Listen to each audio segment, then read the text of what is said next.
Call it.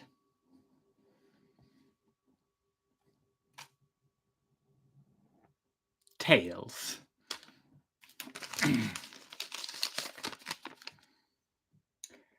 And one man in his time plays many parts, his acts being 7 ages.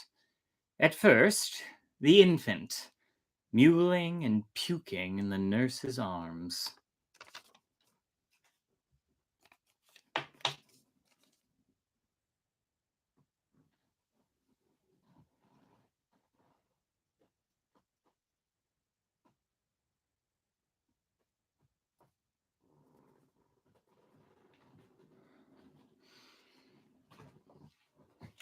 Hello, and welcome to Storytime with Isto.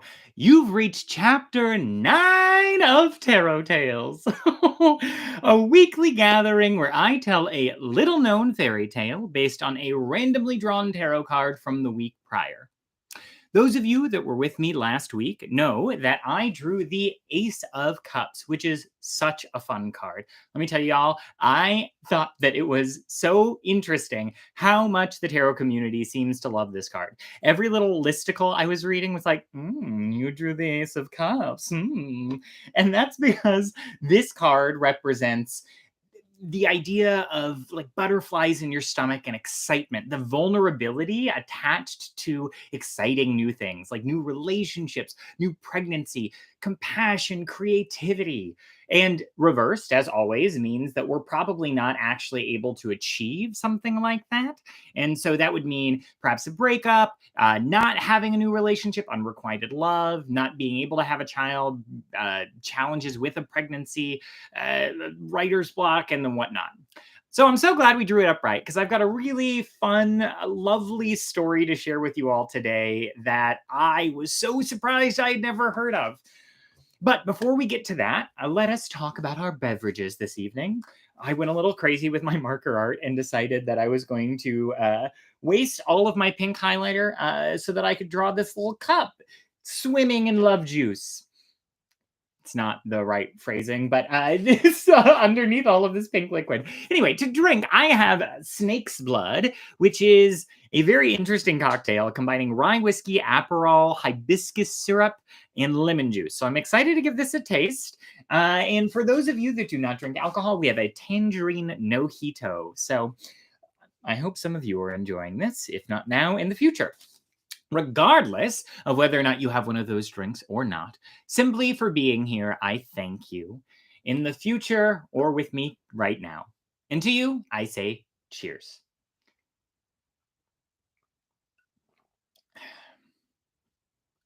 You know, that's not bad. It's kind of refreshing.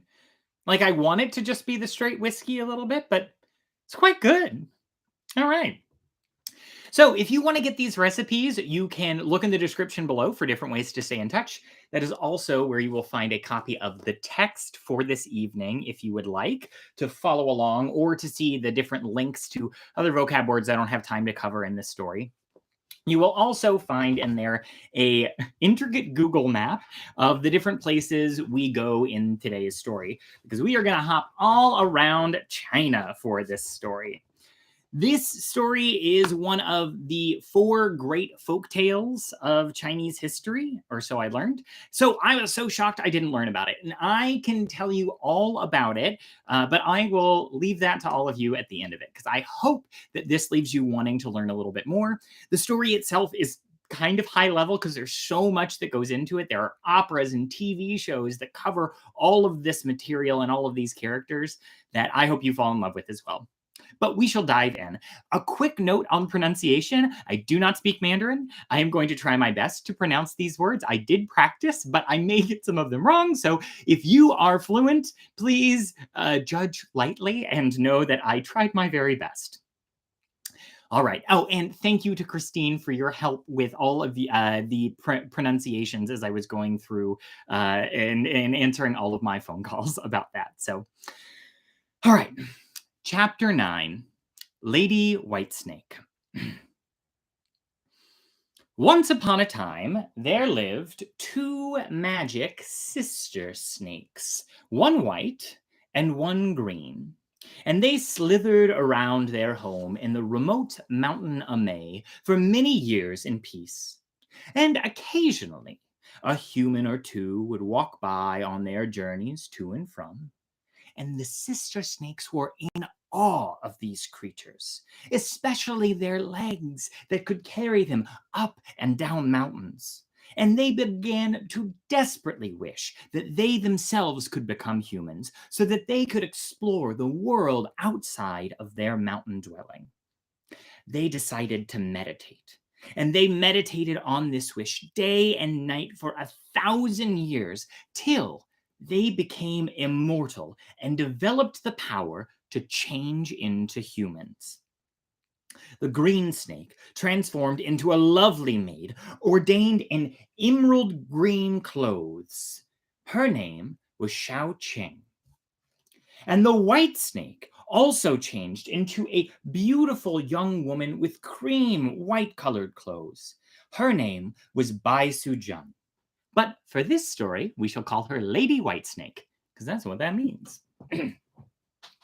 The two sisters were delighted by their new form and went off to explore the world. They traveled far and wide, following whispers of wonders wherever they heard them, far more than could possibly be recounted here.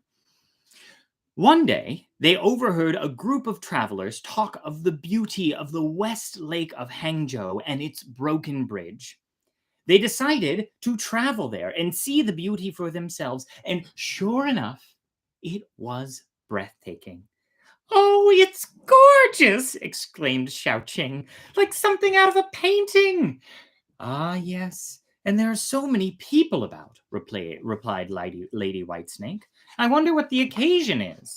"Today's the Qingming Festival," answered a young man, walking quickly by with a tray full of green dumplings. "What's the Qingming Festival?" attempted to ask Lady Whitesnake, but the stranger was long gone. So we'll take our first pause for a vocab word here to talk about the Qingming Festival. So, this is the Tomb Sweeping Day, Ancestors' Day, Chinese Memorial Day, and it is a festival, it is a representation day for you to go to your ancestors' graves and to clean up and offer some tributes to your loved ones that have passed. I've got some burning money here. You wouldn't burn actual money, but something that was paper, maybe a paper car, anything that you would like to send in tribute to your family.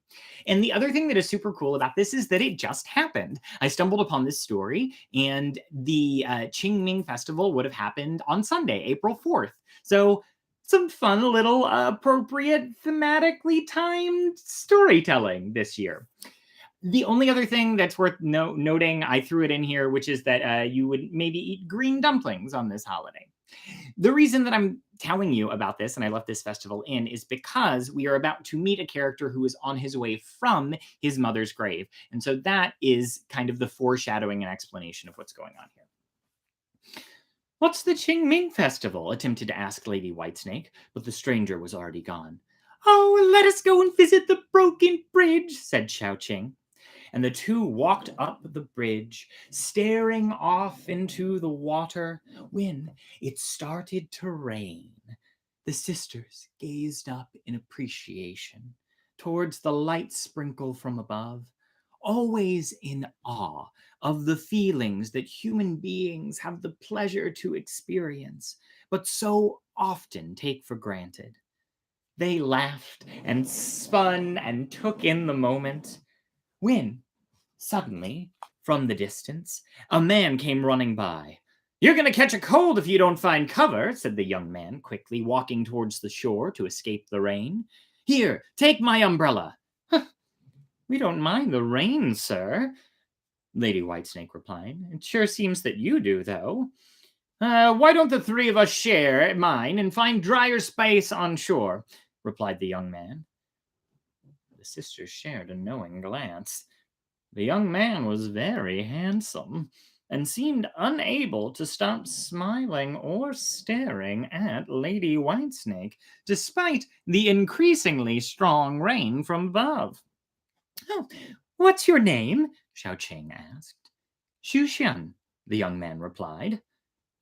The sisters told Xu Xian that he could take them as far as their street, and off they went. As they traveled, Xu Shen and Lady Whitesnake stayed quite close under the umbrella, while Xiao Qing kept the conversation moving forward. They learned that Xu Shen had been visiting the grave of his mother when they had encountered each other earlier. He lived with his father and three sisters, and he hoped to devote his life to healing others with herbal medicine. Before long, they reached their street. Oh, um, please keep the umbrella. I'll come fetch it tomorrow, Shushen said. Very well, said Xiaoqing. Meet us tomorrow once again at the broken bridge, and you can reclaim your umbrella. Before Lady Whitesnake could speak, the young man smiled and agreed, and they parted ways. As the two sisters finished their walk home, Lady Whitesnake could not stop talking about Xu Xian. Oh, I think I maybe want to marry that man, she said. Her sister smiled and nodded her head. She had guessed as much. The next day, Xu Xian approached the broken bridge, but was surprised to see Xiao Qing waiting for him alone. Oh, where is your sister, Bai Sujan? He asked, clearly disappointed. My sister would like to know if you would consent to marry her, Xiao Qing asked. The man paused. He could not but contain his smile. He confessed he had been hoping that she was thinking the same thing. He was overjoyed. And within 2 weeks, a wedding was coordinated, and Lady Whitesnake and Xu Shen joined hands in marriage. Well, after the marriage, the three of them moved to Zhenjiang, a city on the Yangtze River, where they set up an herbal medicine store.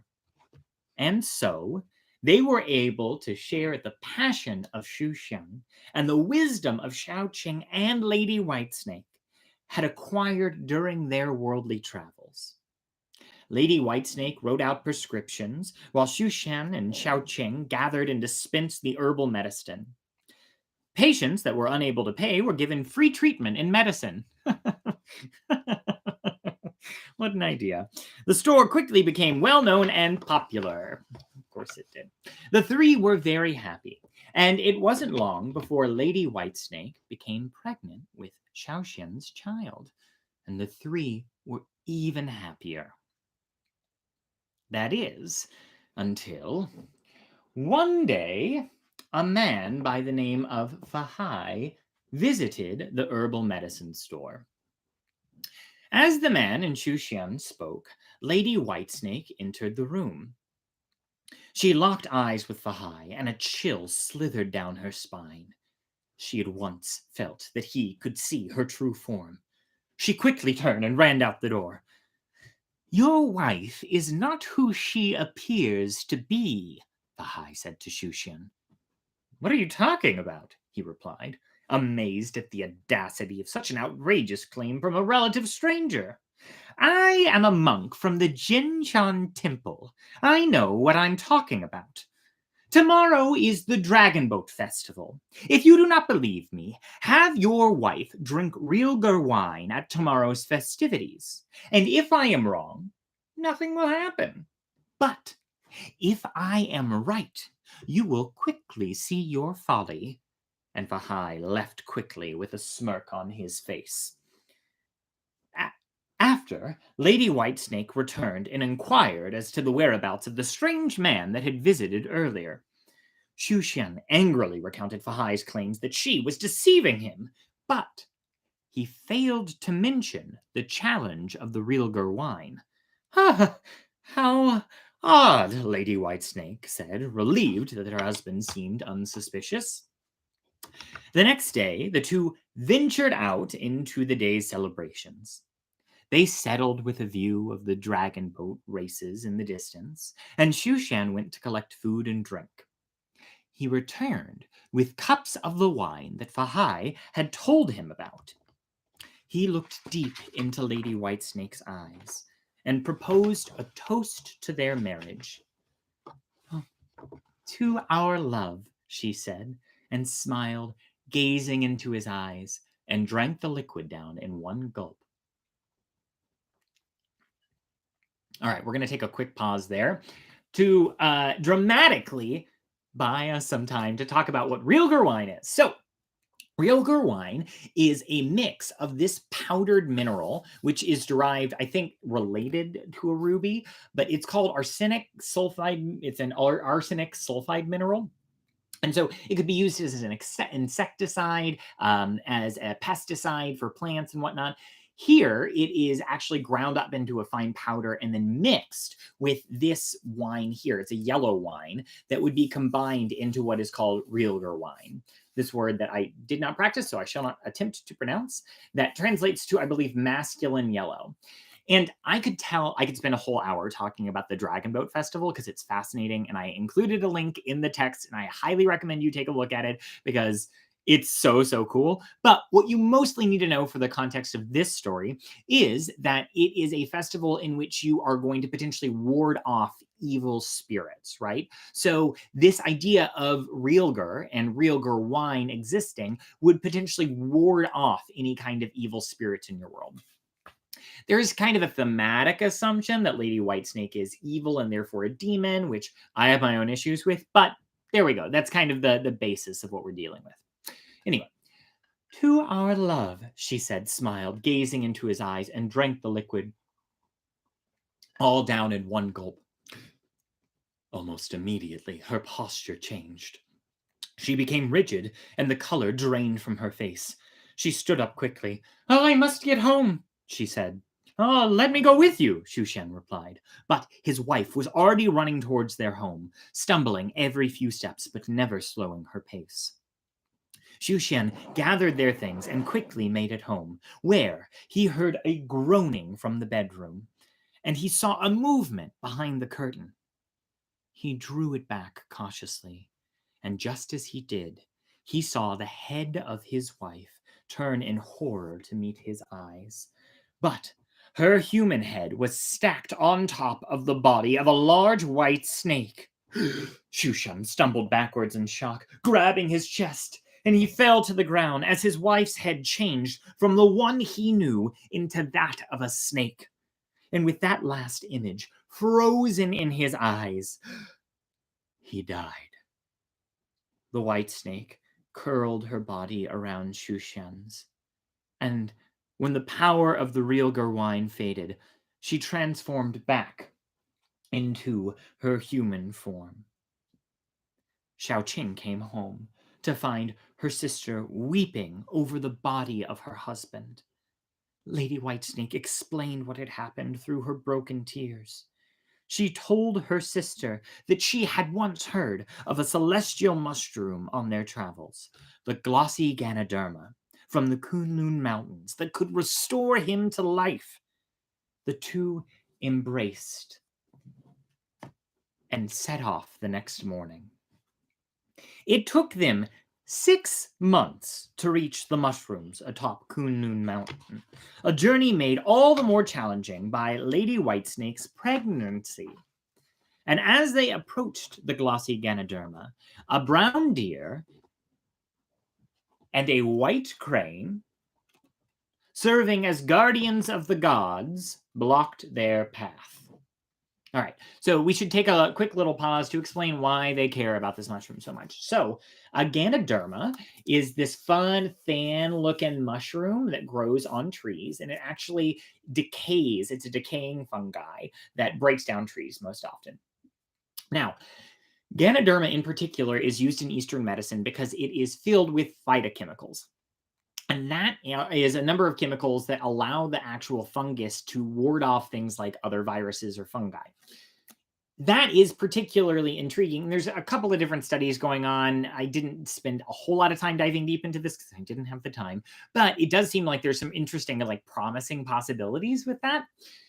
Regardless, there are a number of different Ganoderma that are referenced within Eastern medicine practice that are referring to divine spirits. So divine Ganoderma, spiritual Ganoderma, auspicious Ganoderma, immortal, supernatural.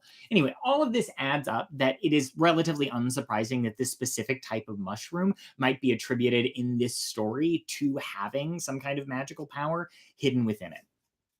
All right. So serving as guardians of the god to the glossy Ganoderma.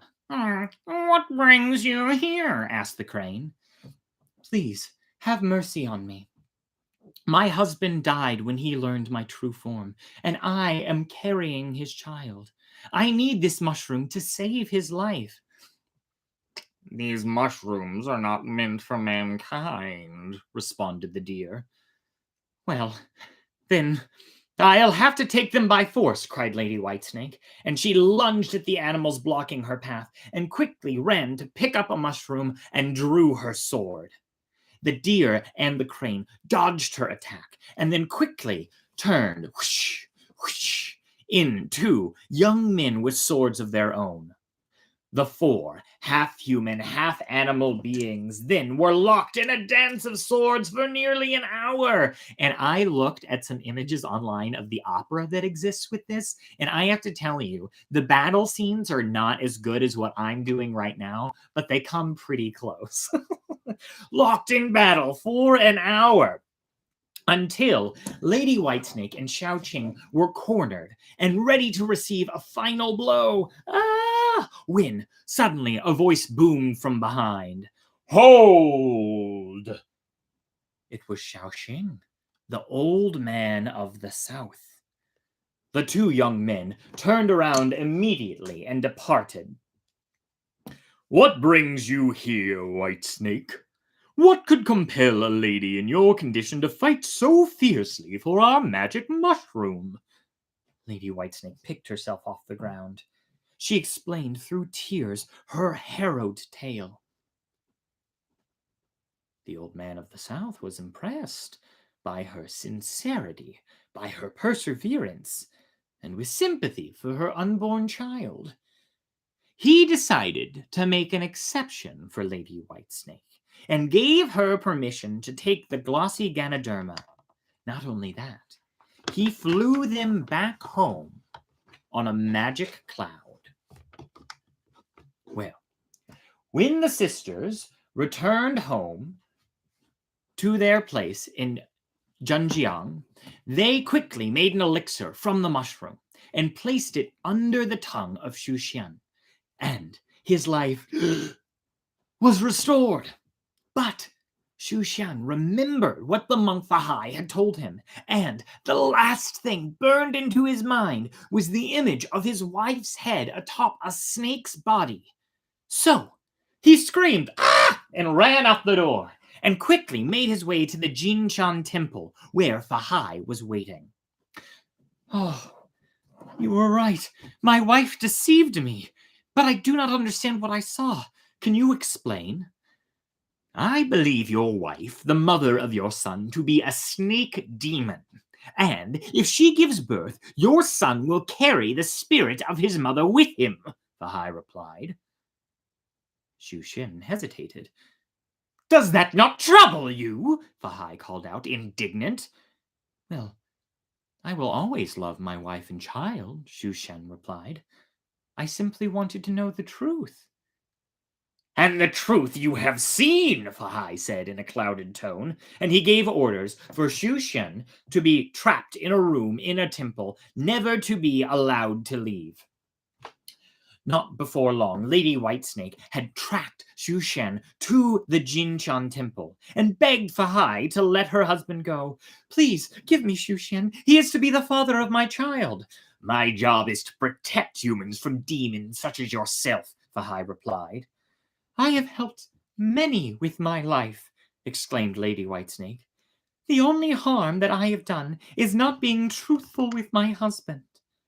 Surely the evil rests in the one that divides two people who are so in love. And with that, she lunged at Fahai with a sword at the ready. But he dodged it, and soon their battle commenced. But Lady Whitesnake soon felt her child entering the world and fled when she had the chance, leaving Fahai victorious. Knowing that he would follow her, she and her sister fled back to the broken bridge on the West Lake, and there Lady Whitesnake gave birth to her son, Shu Mengjiao. And with the help of a sympathetic monk, Xu Xian had escaped Fahai's grasp and tracked down his wife, sister, and newborn son. But when Xiao Qing saw him, she rushed to attack him for betraying her sister. Yet Lady Whitesnake called her sister off. The couple embraced around their son with tears aplenty. Lady Whitesnake told Xu Xian her entire story, and with a full and true understanding between them, they went home as a new family. But their happiness was soon faulted when Fahai found that Xu Xian had been able to escape from his temple. He was furious and tracked the family back to the hidden home in Hangzhou, and armed with a new magic, overcame Lady Whitesnake as she was recovering from her recent birth. She was powerless against his magic, and he whisked her away, far away from her home, to the Thunder Peak Pagoda, where she would be trapped for all eternity, or at least until the pagoda was destroyed. Xu Shen and Xiao Qing had no idea what happened to Lady Whitesnake, and they mourned her loss. They assumed Fahai had something to do with it. But time moved on. Xu Xian did his best to raise Xu Mengjiao, and their son grew into a bright young man and earned the impressive position of top scholar in the imperial exams. At the same time, Xiao Qing, knowing Fahai was to blame, returned to Mount Amei to meditate and practice her magical powers. Once she was strong enough, she returned to the Jinshan Temple to confront Fahai. And with Xiao Qing's honed skills, Fahai was no match for her. And the moment that Xiao Qing was able to defeat Fahai, he turned into a turtle and was quickly swallowed by a giant crab. And to this day, they say that a crab's internal fat is orange because it resembles the color of Fahai's clothing. With Fahai out of the way, Xiao Qing rushed to the Thunder Peak Pagoda and used her fierce magic to grumble it to the ground. And out of the cloud of dust came Lady Whitesnake, freed after 20 long years. The two sisters joined in a mournful embrace, for they had never spent so much time apart in their entire lives. "How are you, sister?" Xiao Qing asked as the dust settled around them. "Well enough. Thank you for freeing me. How are my husband and son?" Lady Whitesnake replied. "Well enough," Xiao Qing replied with a smile. "Certainly better very soon." And with that, the two sisters once again headed over the broken bridge towards their home and family, smiling and laughing as they went. The end. Isn't that such a cute story? There's so many things that I love about that.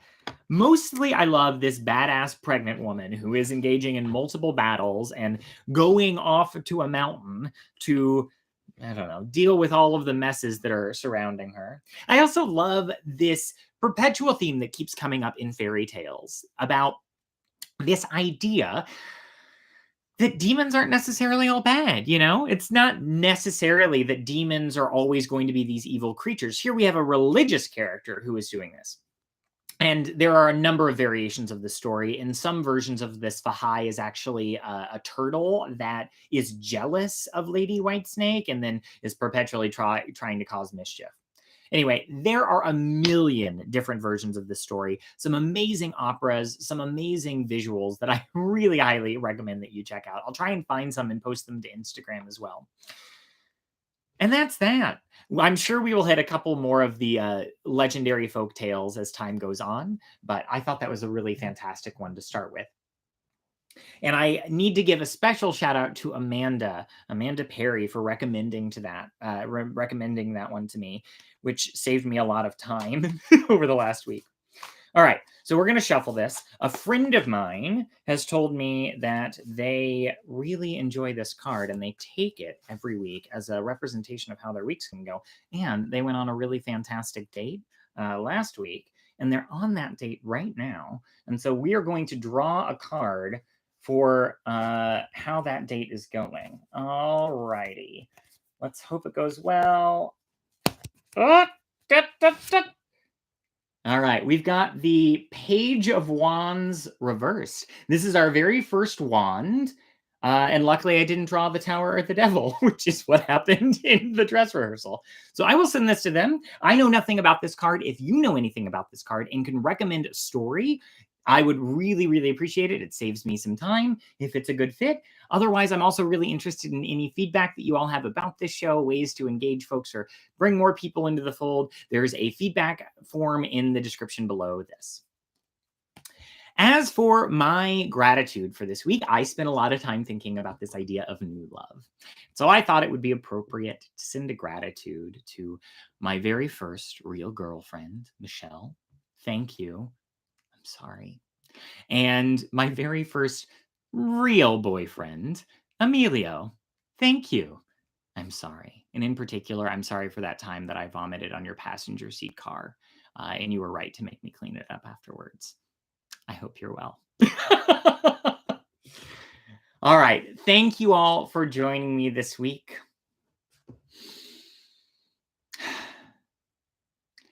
May you be happy. May you be healthy. May you treat yourself with love and respect. May you continue to grow and find the strength to persevere through the painful parts of growth. May you find inspiration all around you. And may you find peace. Thank you for joining me this week. Until next week, bye, y'all.